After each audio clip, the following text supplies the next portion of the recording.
এটা বছরের পর বছর রাখতেছে কিন্তু দোকানদার বলতে পারতেছে না এটা ডেট এক্সপায়ার ডেট কবে। দোকানদার হচ্ছে আমার এটা বিক্রি হলেই হয়েছে, সেভাবে তো ওরা আজীবন রেখে দেবে, এটা তো খায়া মারা যেতে পারে।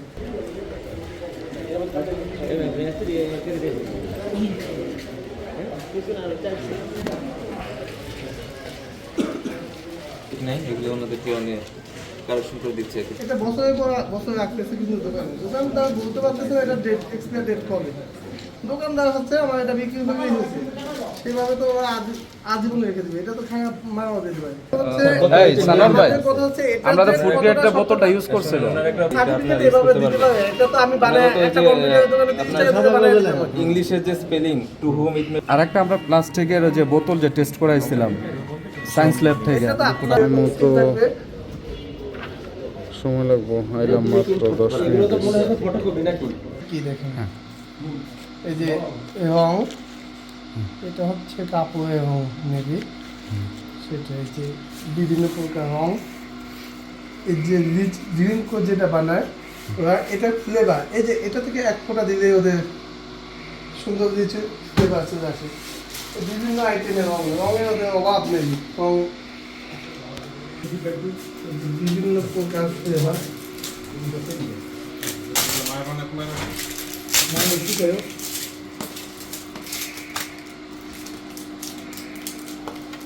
সব রং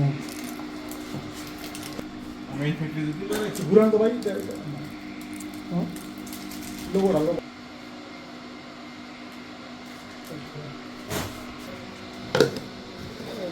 সোডিয়াম সাল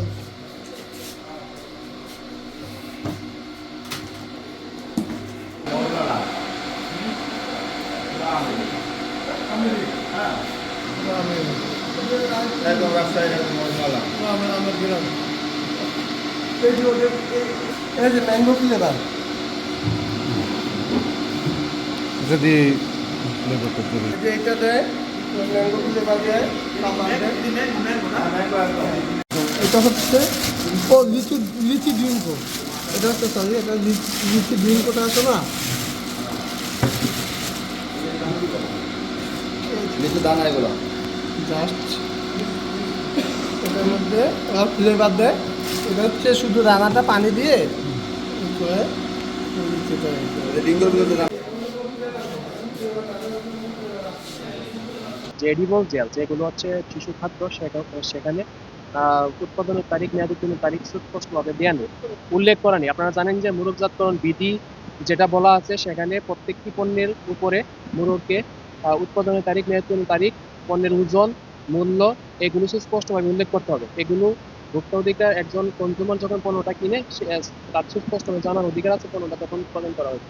আমরা এখানে এই পণ্যগুলোর উপর এই মোড়কজাতকরণ বিধি পাইনি, 1 নম্বর। 2 নম্বর হচ্ছে যে যে ম্যাঙ্গো জুস উৎপাদন করা হচ্ছে, তাদের যে পেট বোতল আছে সেখানে যদিও তারা দাবি করেছে সেটি ফুড গ্রেড বোতল, কিন্তু ফুড গ্রেড সেটি আমরা পাইনি, কারণ ফুড গ্রেডের মধ্যে আপনারা জানেন যে এক ধরনের চিহ্ন দেওয়া থাকে, সেটি আমরা পাইনি। সে প্রেক্ষিতে আজকে এই প্রতিষ্ঠানটিকে ভোক্তা অধিকার সংরক্ষণ আইনের 37 ধারা লঙ্ঘনজনিত কারণে 50,000 টাকা অর্থদণ্ড করা হয়েছে। আমাদের এই অভিযান চলমান থাকে। দেখেছেন এখানে অপারেশনে আমাদের সাথে ছিল ভোক্তা অধিকার পরিদপ্তর এবং খাদ্য পরিদপ্তরের কর্মকর্তারা। আজকে এখানে তাদের যে প্রোডাক্টটি উৎপাদন করছে এবং তাদের প্রোডাক্টের গায়ে যে মোড়কজাত পণ্যের যে আইন আছে সেই অনুযায়ী উৎপাদন তারিখ এবং তার মেয়াদ উত্তীর্ণের তারিখ থাকার কথা, সেই তারিখটি তাদের প্রোডাক্টের গায়ে নেই। তো সেই অনুযায়ী এই আইন অমান্য করার জন্য তাদেরকে ভোক্তা অধিকার পরিদপ্তর কর্মকর্তার নির্দেশনা মোতাবেক 50,000 টাকার অর্থদণ্ডে দণ্ডিত করা হয়েছে।